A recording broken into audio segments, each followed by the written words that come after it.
Welcome to the Rim Brake Rodeo. We hope this video helps. In this video, I will explain how to program a Nissan Murano key fob. First, let's get everything ready. It's important to have all your key fobs, both new and existing, with you before you start.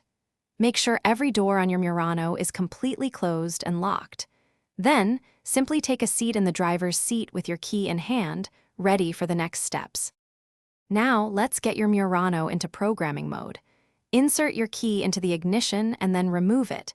You need to repeat this action at least 6 times, but no more than 12, all within a quick 10-second window. Don't rush it, but keep a steady pace.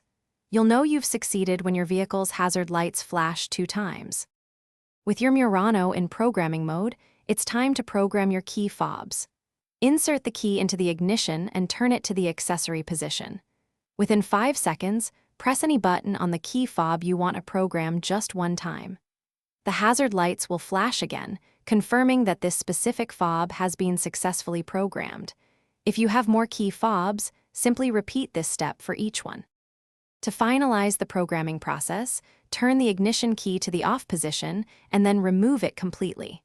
Next, unlock the driver's door using the power lock switch and open the door. This action will exit the programming mode. Now, take a moment to test each of your newly programmed key fobs to ensure they all lock and unlock your Nissan Murano correctly. You should be all set. Thanks for watching. Consider subscribing if we helped you.